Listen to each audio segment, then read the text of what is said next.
Hello everyone. In this video, we're going to talk about DDoS and what it is. DDoS stands for Distributed Denial of Service. And what this is, it's basically a cyber attack on a specific server or network with the intended purpose of disrupting that network or server's normal operation. And a DDoS attack does this by flooding the targeted network or server with a constant flood of traffic, such as fraudulent requests, which overwhelms the system, causing a disruption or denial of service to legitimate traffic.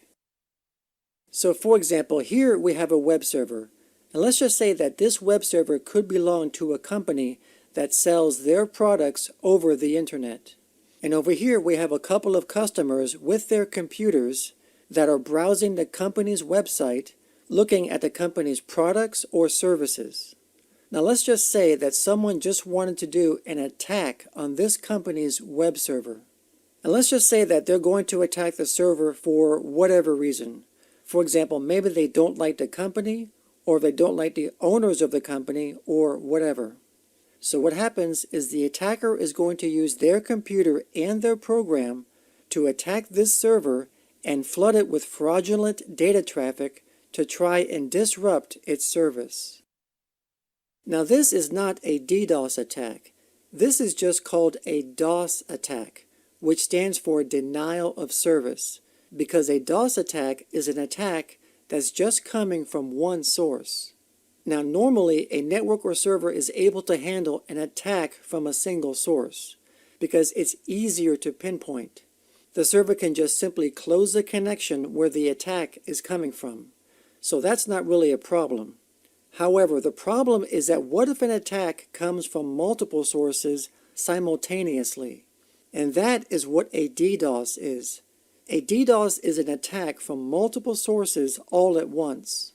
So this computer here, who is the ringleader, can communicate with other computers around the world and coordinate an attack on this server. So now, instead of an attack coming from a single source, the server now has to deal with an attack from multiple sources. And when this happens, it will overwhelm the server. It will eat up the server's system resources, such as the CPU and memory, and it will also eat up network bandwidth.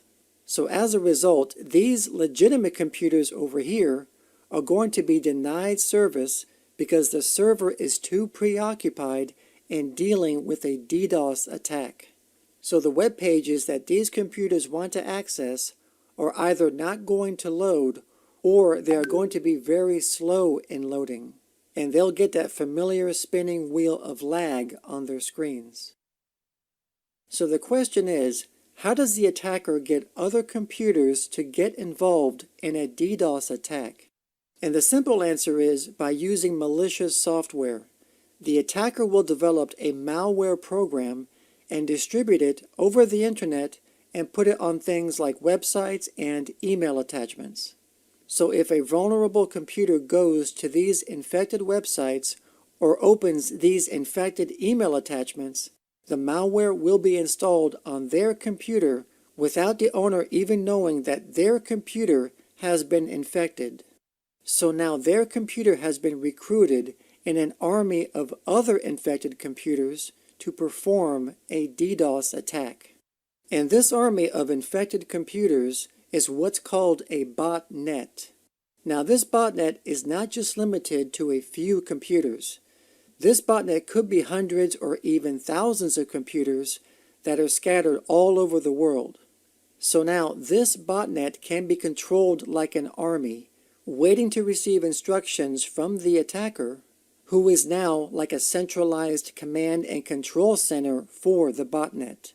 And then the attacker can send out commands to all these computers and to tell them to attack at a certain date and time.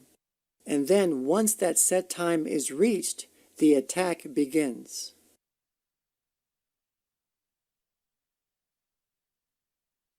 Now a DDoS attack can last for hours or even days. It just depends on the attacker's intent. So another question is, why do people do DDoS attacks? DDoS attacks can happen for several different reasons.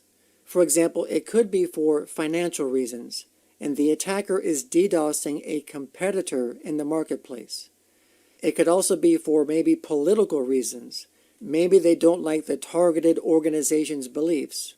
Or it could also be that maybe the attacker is just doing it for fun.